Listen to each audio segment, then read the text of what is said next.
Just a quick reminder that the show is going to be a few hours later than usual all this week as I spend some time, as I do every fall and spring, teaching kids how to play Ultimate Frisbee.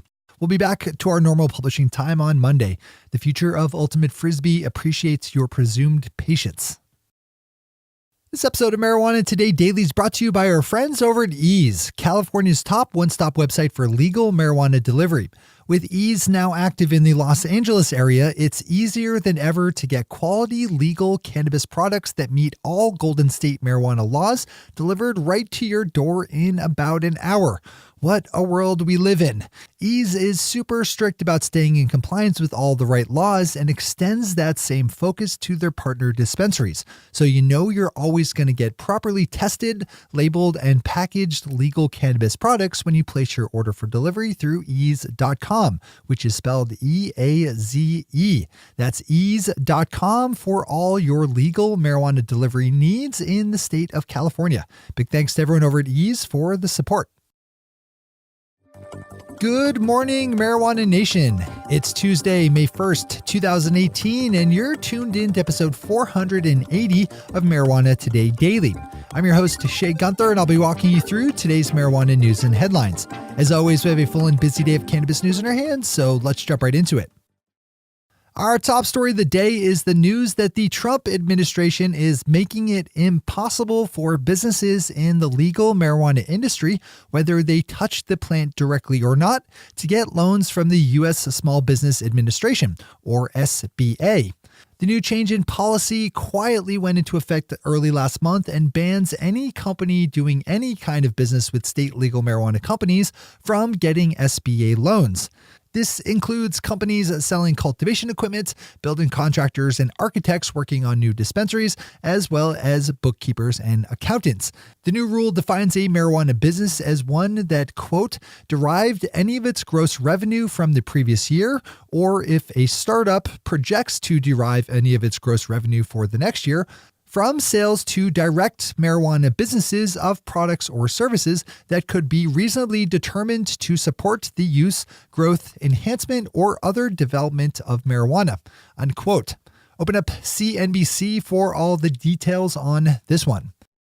Alicia Wallace over at The Cannabist, the sole remaining writer at that now gutted industry website, has a story up about Denver's Sweet Leaf marijuana dispensary chain, which regular listeners will remember as the company that was raided at the end of last year after its bud tenders were busted in a sting involving undercover police officers engaging in the practice of looping, where buyers go into a dispensary time and time again to buy the maximum allowed per purchase, with sometimes just minutes falling between them leaving the shop and re-entering for a new buy. After Denver police swooped in and made a large number of arrests of Sweet Leaf workers, the company's 25 Denver locations were shut down and have remained closed ever since. On Monday, a set of recommendations were released from a Denver hearing officer over the matter of the reinstatement of Sweet Leaf's licensing. The news was not good for Sweet Leaf, as the hearing officer recommended that the licenses be permanently stripped from the company. Denver hearing officer Suzanne Fassing wrote, quote, Sweet Leaf's scheme at the very least permitted the unlawful possession by its customers, and its scheme was not the action of a reasonable licensee. Not only did Sweet Leaf fail to take action to stop the illegal purchases, but it actively aided and abetted the illegal purchases through its looping scheme, unquote. The final say in the matter now rests in the hands of Ashley Kilroy, Denver's Director of Marijuana Policy, who will issue a ruling after at least a 15-day waiting period. Our third top story today is a little deja vu inducing, as the Sacramento Bee has the story of an upcoming High Times Cannabis Cup in danger of not being able to feature adult use sales. Just last month, a High Times Cannabis Cup held in San Bernardino, California, failed to get licensing to allow vendors to sell adult use cannabis to cup attendees just days before the festival kicked off. It's looking pretty much the same for the Cannabis Cup Central Valley, which takes place in Sacramento, California this weekend, and that is in danger of not getting permits allowing for commercial adult use sales and consumption. The Sacramento City Council will be meeting to discuss the issue and cast a final vote on the matter tonight, so I'm sure we'll be back with an update on this one later in the week. With another Cannabis Cup slated for June, here's to hoping that we don't revisit this same storyline again as the weather warms towards summer. Those are our top stories for today. It's time for Marijuana Today Daily Headlines Blitz. Before we blitz out in headlines, let's quickly thank our sponsor, Ease, California's top one-stop website for legal marijuana delivery. Ease.com is a quick and easy website to check if your local part of the Golden State is allowing for legal marijuana delivery, as they've baked all the different rules and regulations for cannabis delivery right into their system. So you'll know right away if you're in the green to get your order in. If you're lucky enough to live in a part of the state where delivery is allowed and where Ease is active, you could be just minutes away from getting your order in and about an hour from your products being delivered. What's not to love about that? Harness the power of top-notch legal California marijuana delivery by opening up ease.com, which is spelled E-A-Z-E. That's ease.com. One more huge thanks to everyone over at Ease for all the support. All right, time for the blitz. California is working to smooth out the ongoing unveiling of its legal adult use marijuana system, and as we reported on a number of times, has relied on the issuing of temporary business licenses to help get through the opening months of adult use sales. The OC Register has a good story up about extensions that California state officials are considering to give temporary license holders more time to finalize their applications for permanent licensing. With 600 of the initial 6,000 temporary licenses expiring today and 2,000 more set to expire in June, it seems reasonable to add in some extra time to the process. I think my favorite part of this story is a quote from Lori Ajax, head of the California Bureau of Cannabis Control, who said, quote, "Part of the problem, I think, is that people wait until the last minute. I'm a procrastinator sometimes. I get it, so I'm not upset," unquote. This is a good story to open up and read.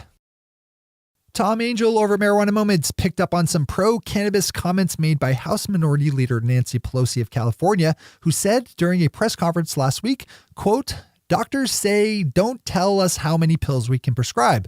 Well, maybe we should. Others say there are other ways to relieve stress and relieve pain and that you don't need opioids in the first place.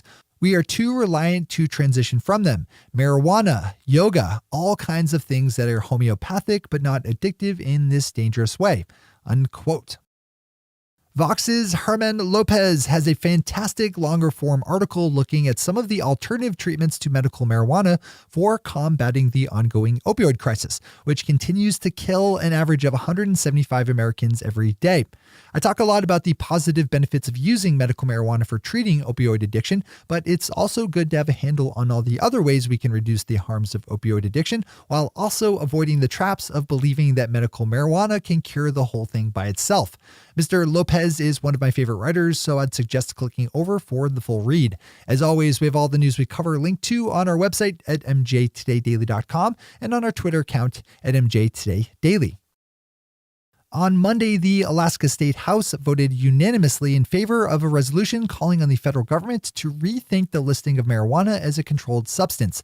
The resolution had earlier passed the state Senate and also asked federal officials to respect Alaska's rights to experiment with legalizing adult use cannabis. Some bummer news out of Idaho as an activist group working to collect signatures in support of a ballot measure legalizing medical marijuana has officially thrown in the towel on trying to land on the next ballot.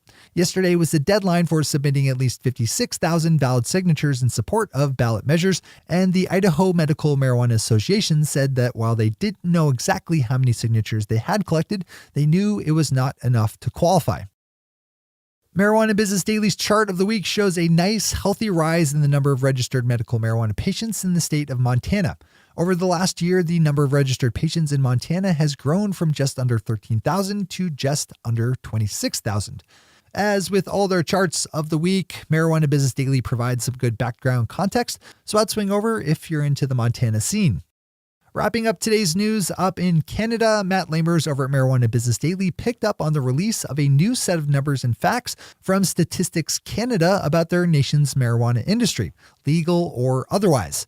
According to some of their latest findings, just over $1 billion Canadian in illegal cannabis was shipped out of the country last year, with legal in-country purchasing totaling $5.6 billion Canadian. This is a good one to click over to for more details, including a breakdown in per capita cannabis use by Canadian province. Just a quick spoiler on that, Nova Scotia leads the pack at 27.1 grams per person per year, with the northern province of Nunavut bringing in the bottom at just about half that amount. Those are the headlines and news for the day. I'll be back with you again tomorrow morning with another information-packed episode of Marijuana Today Daily. But in the meantime, if you have any stories to share or feedback to give, zip us an email to headlines@mjtodaydaily.com. And while you're clicking around the interwebs, swing over to our Twitter account at mjtodaydaily and visit our website at mjtodaydaily.com to find links to all the news we cover. Thanks to our sponsor, Ease, and to all of our awesome Patreon listeners for the support that makes this show possible. To join the illustrious ranks of the Patreon listeners yourself, swing over to our website at mjtodaydaily.com and click on that big blue button at the top of the page that says, Become a Patron. I'm your host, Shay Gunther. Thanks for tuning in and starting your day with marijuana today.